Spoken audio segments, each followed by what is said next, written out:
before the Lord, and Satan also came among them. And the Lord said to Satan, "From where do you come?" And then Satan answered the Lord and said, "From roaming about on the earth and walking around on it." And the Lord said to Satan, "Have you considered my servant Job? For there is no one like him on the earth, a blameless and upright man, fearing God and turning away from evil." Now, is Satan just out for a stroll? When Satan said that he was going around the earth, was he just touring earth? Was he just strolling around? No. What do we know about Satan? Satan does not take strolls. Satan is on campaigns of destruction. That's what he's trying to do. So when he goes around the earth, he's looking for weakness. He's looking for people who are vulnerable. He's looking for people who are double-minded and half-hearted. He's looking for that gazelle that breaks off from the pack and thinks it's pretty fast. And that's the gazelle that the lion goes after, right? The weak one. The one who thinks that he doesn't need the pack or whatever. That's what he's looking for. He's looking to destroy people. And you, being Christians, those of you who call yourself believers today, you are evidence in the case for God's glory, whether you like that or not. Because God obviously looks to people and he cites people as evidence of his power in their life. He says, look at what I've done in this person's life. That's evidence of my power and the ability of my love for them to have them have love for me. And so, if that's the case, if you're evidence in that case, then you should take very seriously your righteousness. So I ask you a question today. Is your life today the way that you're living?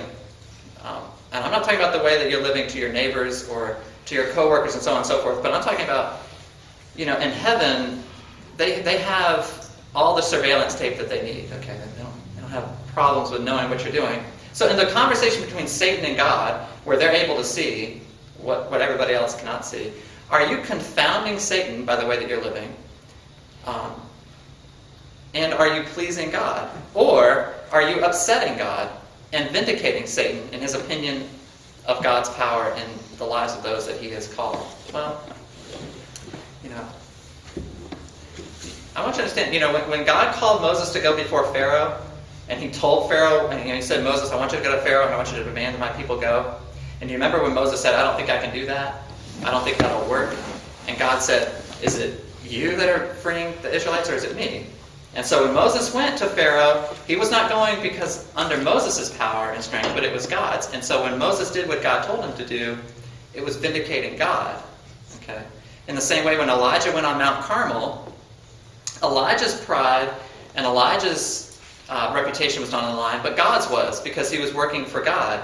And when Peter walked on the water, it was also Christ's ability, God's ability. And so when God has called you and I to be righteous, you and me, sorry, Grandma. When God calls you and me to be righteous, what's he doing? In the same way, just like Moses going before Pharaoh, Elijah on Mount Carmel, Peter walking on the water, you are not being righteous on your own ability or your own power, but because God has told you to. It's his commandment in your life. And he has promised you that if you seek to be righteous, you will. Okay? And so this is your opportunity to vindicate God and his promise and to confound Satan. So righteousness is not a luxury. You cannot sit around and say, "Well, I'm human, and I wish that I was like Billy Graham, or I wish I was like Martin Luther, I wish I was like, sweet Miss Ethel, but I'm not. I'm me. But I'm going to be fine. I'm going to the kingdom." Right? I don't know. I don't think that's the way it goes. Many of us rely just on the accountability that we have from our earthly audience for the righteousness we enjoy. A lot of us, whatever righteousness we have is due to the fact that we have people who are watching us, right?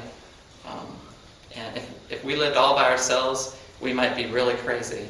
But because we have people in our lives, we have spouses or, people that live in our homes with us or we're around, we kind of rein it in because we know they're watching us. And that's a good thing. But if that's the only accountability you have, I think you're in trouble. You really need to have for yourself heavenly accountability, God's accountability. I want to speak to you just for a second on the idea of private sin. because I know that we all have things which we struggle with in private. And I want you to understand something. When you're committing sins in private, that sin that you all know is yours, that's difficult for you to overcome, and so on and so forth. When you sin in private, one of three things is happening. Okay? One thing is God is not real to you. If you're sinning in private, because you must not recognize His presence, because just like you wouldn't watch certain movies if your grandma was sitting on the couch next to you. You'd be like, I can't do that. You wouldn't watch it. Well, in the same way, if you're willing to watch that same movie by yourself, it must mean that God's presence is not that real to you, because He's here. Okay. The second thing is, God is real to you, but you don't fear Him. You figure, oh, God understands. God forgives. That's His job, right? So it's okay. We have this really close friendship. He understands me. That's not right either. Or you just don't care. And any of those things makes you very vulnerable to Satan. Okay? And so I want you all to understand, your life is a testimony. Not just to the people around you, but it's a testimony to God. God wants you to be pleasing Him in the way that you're living. Okay? And these meetings are still going on today, by the way, between God and Satan. Well, the second thing I want you to see in here quickly is that faith is not a luxury when your life is tough. Okay? Look at verses 9 to 12. So Satan answered the Lord and says, does Job fear God for nothing? Okay. Hast thou not made a hedge about him and his house and all that he has on every side? Thou hast blessed the work of his hands, and his possessions have increased in the land. But put forth thy hand now, and touch all that he has. He will surely curse thee.